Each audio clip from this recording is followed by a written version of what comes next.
是什么在驱动我们，让我们认为人生就应该是工作的人生呢？而一旦消费者完成购买，消费带来的满足感就应该尽快的消失。目前全球的趋势是，通过大幅减少产品和服务的寿命，以及提供不稳定的工作，将经济导向短周期和不确定的生产，更多的去做创造性的事情，成为引导者、推广者，才能够掌握获取财富的主动权。大家好，欢迎回到我的频道。不知道屏幕面前的你有没有想过这样一个问题：我们为什么要工作？我们为什么要消费？我看到这个问题，第一反应是，人活着不就是工作赚钱、消费花钱，人生就是这样的呀。当我开始认真思考这个问题的时候，隐隐感觉有些不太对劲儿。工作和消费真的是人与生俱来必须要做的吗？如果真的是这样，那么生活在物质不是非常充裕时代的人们，用这个观点来看，他们的生命就是没有意义的。所以我们是不是可以这样理解，工作和消费是我们这个时代里某种我们看不见的力量在驱使我们，或者说给我们洗了个脑，生活就是工作赚钱，然后把赚来的钱消费掉。那么这种神秘的看不见的控制我们大脑的力量是什么呢？被誉为当今用英语写作最伟大的英国社会学家西格蒙特·鲍曼为我们提供了一个解谜思路，他的主要观点就在这本书里面。首先是什么在驱动我们，让我们认为人生就应该是工作的人生呢？要知道，在工业革命之前，人们是没有工作这个概念的，有的只是生活方式。比如说农民，他的人生就是种田，日出而作，日落而息。比如手工业者，他的人生就是打铁、编篮子、烧瓷器。他们没有上下班的概念，更没有退休的概念。他们的整个漫长的人生只会去做一件事情。工业革命的到来让一切发生了变化。国富论的作者亚当·斯密描述了一个事实：如果让一个人完全自己制造一枚钉子，估计他一天一枚也制造不出来。但是工厂里专门划分工的工人，每人每天能制造48000枚钉子。为什么呢？因为劳动分工提高了生产效率。第一个工人抽丝，第二个拉直，第三个切断，第四个削尖，第五个将顶端磨光，以便安装针头。虽然劳动分工可以极大的提高生产效率，但同时分工也产生了一个问题。现在各行各业为了体现自己产品的质量，都会重点宣传一个词：工匠精神。所谓的工匠精神，其实就是让一个人制造一枚钉子，自己抽丝，自己拉直，自己切断，自己削尖，自己安装针头，每一步都是由自己来操作，从零开始完成一件物品或者说是作品。流水线上生产的只能叫做物品或者商品。一个工人不会说自己工厂生产出来的一个玩具是自己的作品，只有从零开始直到完成都是由一个人来完成的，这个人才会说这个玩具是我的作品，而这个作品能够为制作者带来荣耀和金钱。流水线生产出来的玩具只能给工人带来劳累的汗水和微薄的薪水。总结起来就是，工业革命之前，一个人更多的是作为一个工匠来制造作品，这个过程漫长，也谈不上有趣，而最终诞生的作品却是属于这个人，也包含其中的经验技术和荣誉。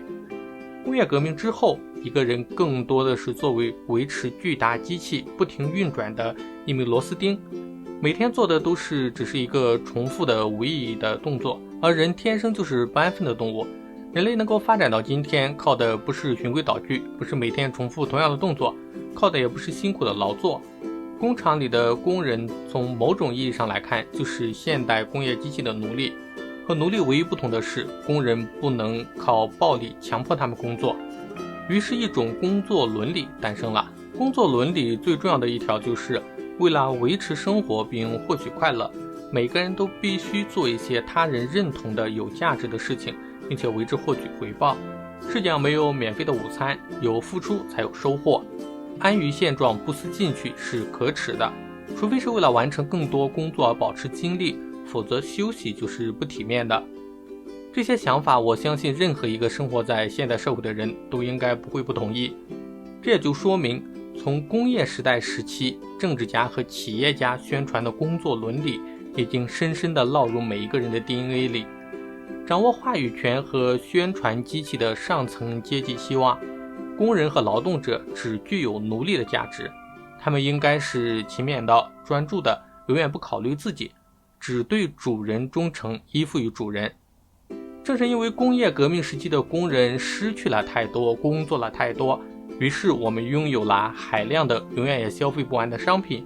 我们由工业社会来到了消费者社会，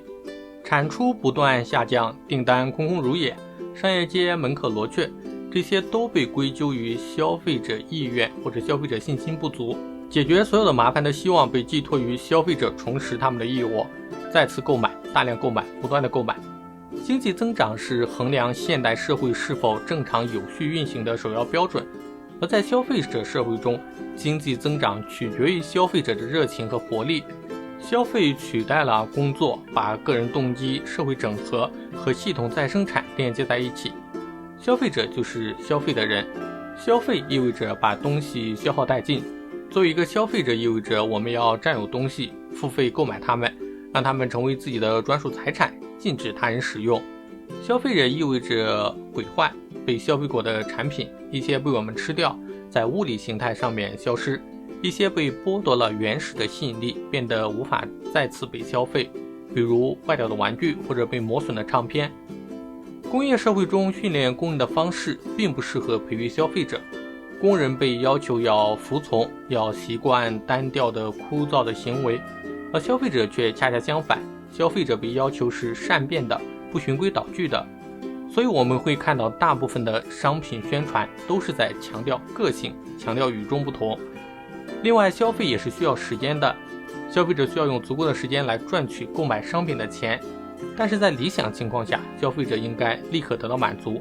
于是信用卡走进了我们的生活，